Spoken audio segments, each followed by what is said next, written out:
के आगाज़ में आपको ये बताते चलें कि तहरीक इंसाफ ने शेर अफजल मरवत को शो कॉज नोटिस जारी कर दिया। Show cause notice secretary general Umar Ayub ने जारी किया। शेर अफजल मरवत को गैर जिम्मेदाराना बयान देने पर शो कॉज नोटिस जारी किया गया। शेर अफजल मरवत से 3 रोज़ में वजाहत तलब की गई है। तहरीक इंसाफ ने शेर अफजल मरवत को शो कॉज नोटिस जारी कर दिया। Show cause notice secretary general Umar Ayub ने जारी किया। शेर अफजल मरवत को गैर जिम्मेदाराना बयान देने पर शो कॉज नोटिस जारी किया गया। शेर अफजल मरवत से 3 रोज़ में वजाहत तलब की गई है।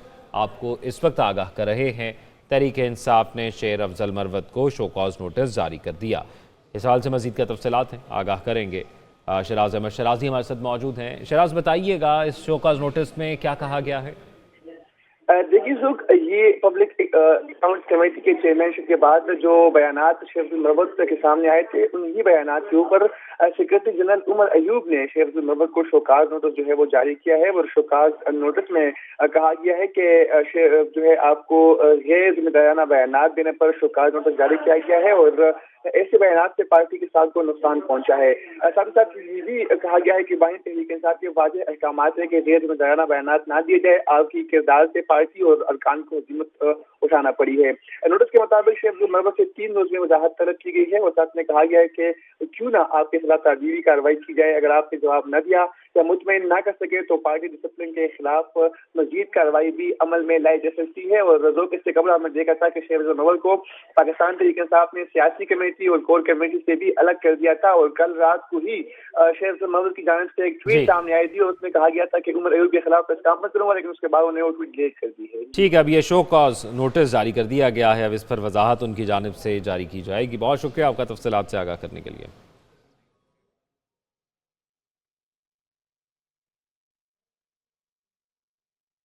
पीटीआई में इख्तलाफात शिद्दत इख्तियार कर गए। शेर अफजल मरवत का हौसला जवाब दे गया।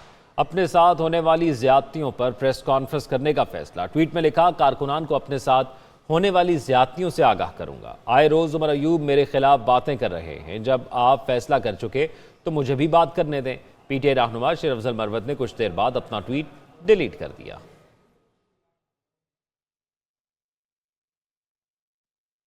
अभी आपको बराह रास्त ये चलेंगे, गवर्नर पंजाब इस वक्त मीडिया से गुफ्तगू कर रहे हैं। उनके साथ हुकूमत को जहाँ पे कोई गलती होगी उसको पॉइंट आउट करने की, देखिए इंसान है, फरिश्ता कोई भी नहीं है, लेकिन सबसे बड़ा जो काज है वो ये है कि स्टेबिलिटी लानी है और मुल्क को बेहतरी की तरफ लेके जाना है। और जब सियासी तौर पे हालात बेहतर होंगे तो इकानमी इंशाल्लाह बेहतर होगी। और अल्लाह के फजल करम से मुझे बड़ी ये उम्मीद, बड़ी होप और बड़ी खुशी है कि जो माशी इशारियाँ हैं, मैं कोई मेरे माशियात नहीं हूँ लेकिन एक आम आदमी ज़रूर हूँ, मुझे ये नज़र आना शुरू हो गया कि वो चीज़ें कि जो आसमान से बातें कर रही थी हर तरह से, जैसे आटा है, घी है, प्याज है, टमाटर है, अब हम कहें कि हम गवर्नर हाउस में बैठे हैं तो इनकी बात नहीं करेंगे। इनकी बात तो पहले करेंगे, क्योंकि जो गरीब आदमी है सबसे पहले तो उसे रोटी चाहिए। तो वो चीज़ें जो हैं वो बेहतरी की तरफ आना शुरू हो गई हैं और मुझे पूरी उम्मीद है कि इंशाल्लाह आने वाले टाइम में जो है ये और बेहतरी की तरफ जाएगी। साहब, आपके जब इलेक्शन हुआ 8 फरवरी का तो आपके बड़े सख्त तहफ़्फ़ुज़ात थे इलेक्शन नताइज के ऊपर और आपने वज़ीर-ए-आज़म जो इस वक्त मौजूदा शहबाज शरीफ के ऊपर भी तनकीद की। आपने कहा था कि अब अगर आगे बढ़ेंगे आपको आगाह करेंगे। टैक्स गोशवारी जमा न कराने वाले होशियार। टेलीकॉम कंपनियां सिमें ब्लॉक करने पर मान गई। मुल्क भर में टैक्स रिटर्न फाइल न करने वालों की सिमें आज से ब्लॉक होंगी। नॉन फाइलर्स की सिमें मरहलावार बंद की जाएंगी। FBI हुक्काम की पीटीए और टेलीकॉम कंपनियों से मुलाकात। रोजाना 5000 सिमें बंद करने पर इत्तफाक हो गया। टेलीकॉम ऑपरेटर्स ने भी नॉन फाइलर्स को सिमें ब्लॉक करने के पैगाम भेजना शुरू कर दिए। हुक्काम का कहना है नॉन फाइलर्स की सिमें ब्लॉक करने से टैक्स वसूली में इजाफा होगा। सदर ममलिकत आसिफ अली जरदारी को सदारती इस्तस्ना हासिल। इस हवाले से आपको आगाह कर रहे हैं। मजीद क्या तफसीलात हैं ये भी आपको आगाह करते चले कि अदालत ने पाकलैंड और तोशा खाना के हवाले से रेफरेंस में कार्रवाई रोक दी। सदर ममलिकत की नैब केसेस में सदारती इस्तस्ना की दरखास्तें मंजूर। एहतसाब अदालत इस्लामाबाद ने तहरीरी फैसला जारी कर दिया। फैसले में कहा गया है जब तक आसिफ जरदारी सदर ममलिकत है उनके खिलाफ केसेस की कार्रवाई आगे नहीं बढ़ सकती। आइन के आर्टिकल 248(2) के तहत सदर के खिलाफ कोई केस हो सकता और ना कोई कार्रवाई जारी रह सकती है।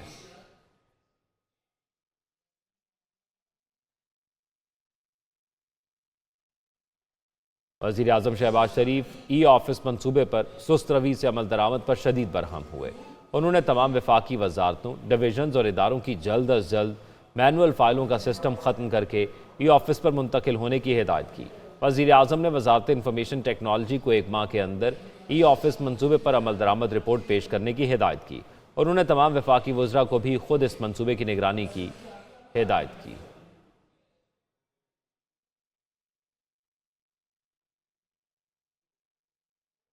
इस हवाले से मज़ीद के तफसीलात हैं, नुमाइंदा ख़ुसूसी सद्दीक़ साजिद हमारे साथ मौजूद हैं, उनसे जान लेते हैं। जी सद्दीक़ साजिद, बताइएगा इस तमाम सूरत हाल के हवाले से क्या तफसीलात सामने आई? वज़ीर आज़म शहबाज शरीफ का क्या कहना था? जी, वज़ीर आज़म ऑफिस के ज़राए के मुताबिक वज़ीर आज़म शहबाज शरीफ ने 5 साल का अरसा गुजर जाने के बावजूद ई ऑफिस का जो सिस्टम है वो मुख्तलिफ वफाकी वजारतों, डिवीजनल और वफाकी इदारों में नाफज न होने पर बढ़ने का इज़हार किया। इस हवाले से जो सुस्त रवि है उसके ऊपर भी उन्होंने ज़ाहिर नापसंदीदगी किया है। वजारत इंफॉर्मेशन टेक्नोलॉजी को एक मरासला भी लिखा गया है जिसमें उनको कहा गया है कि वो तमाम वफाकी वजारतों, डिवीजनों और इदारों में ई ऑफिस की जो तनसीब है उसको यकीनी बनाए ताकि ये जो मैनुअल फाइलिंग का सिस्टम है ये खत्म हो और तमाम जो अमूर हैं वो ई ऑफिस के जरिए जो है वो अंजाम दिए जाए। उन्होंने कहा इंफॉर्मेशन टेक्नोलॉजी की वजारत से ये भी हिदायत की वो तमाम वजारतों, डिवीजनल और सरकारी इदारों के साथ मिलकर एक रिपोर्ट मुरतब करे जो कि 1 माह के अंदर अंदर वज़ीर आज़म ऑफिस को फराहम की जाए कि कौन से जो दफातर है वो ई ऑफिस से मुंतकिल हो चुके हैं और कौन से जो है वो रहते हैं। जी ठीक है, बहुत शुक्रिया आपका तफसीलात से आगाह करने के लिए।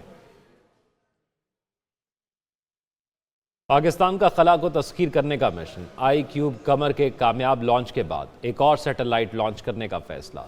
नया सैटेलाइट MM1 30 मई को खला में छोड़ा जाएगा। सैटेलाइट स्पार्को और नेशनल स्पेस एजेंसी की जानिब से लॉन्च किया जाएगा। सैटेलाइट जदीद तरीन मवासलाती निज़ाम की तश्कील में रहनुमाई करेगा। टेलीकॉम सेक्टर की बढ़ती डिमांड पूरा करने की सलाहियत रखता है। सैटेलाइट 5G और इंटरनेट की बेहतर दस्तयाबी को यकीनी बनाएगा। अपोजिशन लीडर उमर अयूब कहते हैं कि जब गंदम को टीका लगाया उस वक्त मोहसिन नकवी वज़ीर आला थे। उनके साथ मुस्लिम लीग नून के और लोग भी शामिल हैं। साबिक वज़ीर आज़म काकड़ ने हनीफ अब्बासी को खबरदार किया कि वो फार्म 47 के पोल खोल देंगे। उन्होंने कहा, शहीद हमारे लोग हुए, हम किस चीज़ की माफ़ी मांगे। गंदम का क्राइसिस चोरी कर इन्होंने गंदम तकरीबन 1.3 अरब डॉलर का 350 अरब रुपए का टीका लगाया है। उसमें मोहसिन नकवी जो है वो ख़ुद वज़ीर आला था, अभी इंटीरियर मिनिस्टर बना हुआ है। उसके साथ मुस्लिम लीग उनके और लोग हैं। तो ये सलीमुल्लाह टू कलीमुल्लाह कर रहे हैं और ये सब करप्शन में इन्वॉल्व है। नंबर 1। नंबर 2, आप देखें कि मुल्क के हालात क्या बने हुए, इक़्तिसादी हालात ख़राब हैं। और काकड़ जो साबिक वज़ीर-ए-आज़म था उसने ख़ुद कहा है हनीफ अब्बासी को कि मैं फिर पोल खोल दूंगा। फॉर्म 47 की गवर्नमेंट कैसे बनी है, ये तो हालात हैं इनके। सिंध के सीनियर सूबाई वजीर शजील मेमन की ज़ेर सदारत BRT मनसूबे के हवाले से इजलास हुआ। इस मौके पर शजील मेमन का कहना था कि रेड लाइन मनसूबे पर सदर ममलिकत भी खुसूसी तवज्जो दे रहे हैं। वज़ीर आला सिंध मुराद अली शाह और सदर ममलिकत आसिफ अली जरदारी चाहते हैं कि यह मनसूबा जल्द मुकम्मल हो। उन्होंने मनसूबे की ताख़ीर का जिम्मेदार निगरान हुकूमत को करार दिया। कहते हैं निगरान हुकूमत की अदम दिलचस्पी के बायस मनसूबे में ताख़ीर हुई। उन्होंने 18 माह में मनसूबे को मुकम्मल करने का इरादा भी किया।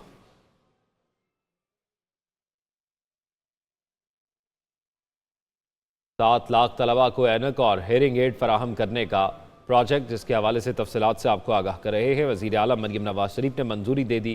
पंजाब के स्कूलों में तलबा की स्क्रीनिंग करके नज़र और क़ुव्वत समात चेक की जाएगी। कमज़ोर क़ुव्वत बसारत और क़ुव्वत समात वाले तलबा को चश्मे और हेयरिंग एड दी जाएगी। वज़ीर आला पंजाब मरियम नवाज से मारूफ इदारे AT स्केल के वफ़द की मुलाकात, स्कूलों में इंटरनेट सर्विसेज और दीगर अमूर पर तबादला ख्याल किया गया। आगे बढ़ेंगे, आपको आगाह करेंगे। वज़ीर बल्दियात सिंध सईद गनी कहते हैं पहले पीपल्स पार्टी पर इल्ज़ाम था कि हम कराची पर तवज्जो नहीं देते क्योंकि यहाँ से हमें वोट नहीं मिलते। अब कराची बदल गया है। कोरंगी समेत पूरे शहर में तरक्याती काम जारी हैं। अगर आपको अपने बुनियादी मसाइल का हल चाहिए तो बजाय आप जज्बाती नारों में डूबे रहें, उनके पीछे चलते रहें। आप देखें कि वो कौन सी जमात है, वो कौन सी हुकूमत है, वो कौन सी लीडरशिप है जो आवाम की बेहतर खिदमत कर सकती है। 3 फ्लाईओवर्स बनाए कोरंगी के लोगों को सहूलत देने के लिए। दिल का इलाज करने वाला दुनिया का बड़ा हॉस्पिटल है। जो यहाँ बना रहे हैं वो गालिबन 1200 या 1500 बेडेड हॉस्पिटल है, जो शायद पूरे पाकिस्तान में तो क्या शायद खत्ते के अंदर भी कहीं एक मर्ज के लिए कोई इतना बड़ा अस्पताल नहीं होगा जो दिल के मर्ज के लिए होगा सिर्फ। साबिक वफाकी वजीर फवाद चौधरी कहते हैं कि नवाज शरीफ के साथ मुज़ाकरात हो सकते हैं। शहबाज शरीफ के पास कुछ भी नहीं है। मौजूदा सूरत हाल में अगर कोई सियासत में बेहतर किरदार अदा कर सकते हैं तो नवाज शरीफ हैं। वो इस्लामाबाद कचहरी में मीडिया से गुफ्तगू कर रहे थे। नवाज शरीफ के अंदर जो है डेफिनेटली मुज़ाकरात बेहतर हो सकते हैं, क्योंकि वो ज़ाहिर है कि असल जो सियासत है नून लीग की वो तो नवाज शरीफ के पास है। शहबाज शरीफ के पास तो कुछ भी नहीं है ना।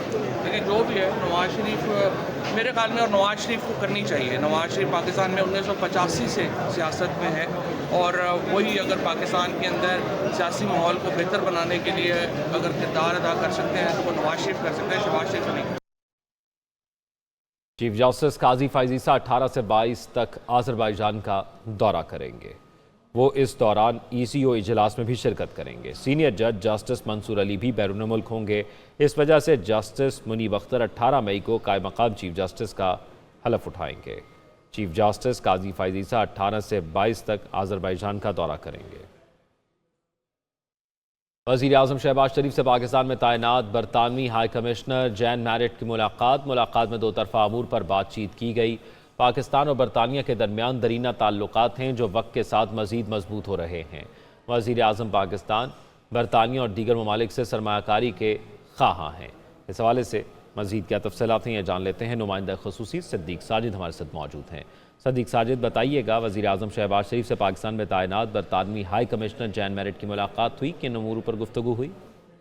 जी, तर्जुमान वज़ीर आज़म ऑफिस के मुताबिक बरतानवी हाई कमिश्नर जैन मैरियट की वज़ीर आज़म से मुलाकात के दौरान दो तरफ़ा अमूर पर बातचीत के अलावा दोनों ममालिक के दरमियान ज़राअत, ग़ज़ाई तहफ़्फ़ुज़, इंफॉर्मेशन टेक्नोलॉजी, सियाहत, कानकनी और दीगर शोबों में ताउन को मज़ीद फ़रोग़ देने पर इत्तफ़ाक़ हुआ। और वज़ीर आज़म ने कहा कि हम हुकूमती गवर्नेंस के ढांचे और अदारा जाती इस्लाहात की तरफ गामज़न है। FBR की डिजिटलाइजेशन भी हतमी मराहल में है और मुल्क की मईशत की बहाली के लिए मैक्रो और माइक्रो इकनॉमिक सतह पर इक़दाम उठाए जा रहे हैं। इस मौका पर बरतानवी वफ़द ने हुकूमत पाकिस्तान की जानिब से एजुकेशन एमरजेंसी के इक़दाम को सराहा। मुलाकात में नायब वज़ीर आज़म इसहाक़ डार भी मौजूद थे। जी ठीक है, बहुत शुक्रिया आपका तफसीलात से आगाह करने के लिए।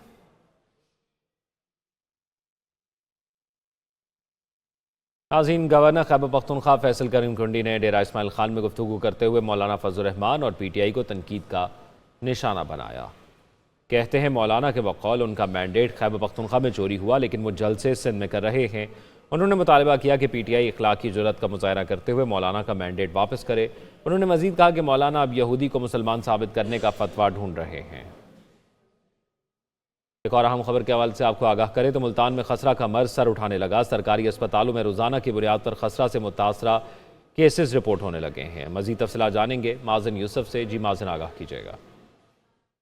जी, मुल्तान और गिरदो नवा में बच्चों में खसरा के जो केसेस हैं उनके रिपोर्ट होने का सिलसिला ज़्यादा देखने में आ रहा है और ये बढ़ भी गया है।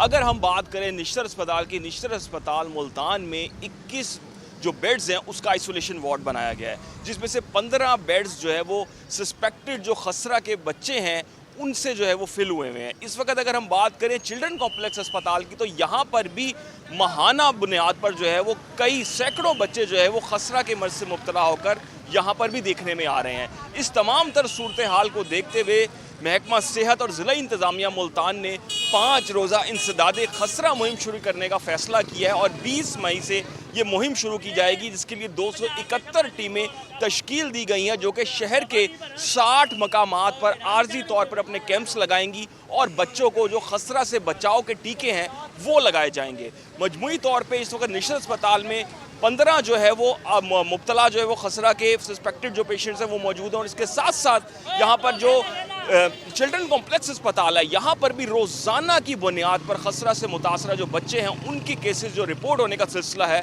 वो जारी है। जी, कराची में गुज़िश्ता कई रोज़ से जारी गर्मी की शिद्दत में कमी आ गई है। मज़ीद क्या तफसीलात हैं ये जान लेते हैं। रबिया खान हमारे साथ मौजूद हैं।